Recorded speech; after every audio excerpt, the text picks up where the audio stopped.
In today's video, I'm going to teach you how to use Google Chrome Lens. If you've ever wished you could search the web using a picture instead of typing, Chrome's built-in Lens feature makes that incredibly simple. It can identify objects, products, animals, and places, pull text straight out of images so you can copy or translate it, and even help you find similar items online. Let's start with the easiest way to use it on a computer. When you're browsing and you see an image you want to learn more about, right-click the image and choose Search Image with Google Lens. A results panel will slide open on the right side of your screen. From here, you can refine what lens focuses on by dragging the handles over just the part of the image you care about. If there's text in the picture, you can select it, copy it to your clipboard, or translate it.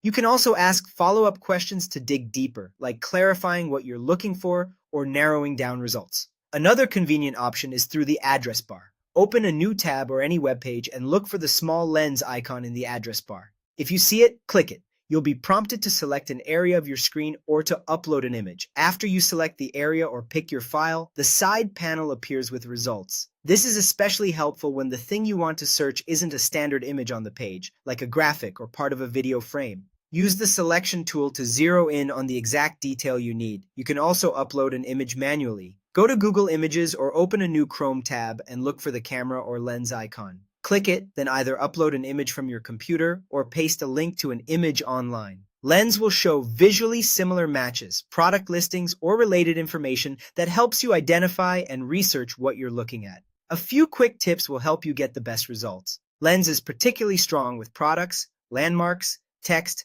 and common objects. Precision matters, so select just the relevant part of an image to reduce noise and improve accuracy.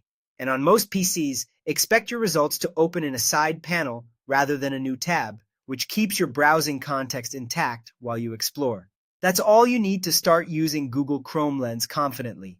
Try it the next time a picture catches your eye and let the web do the searching for you.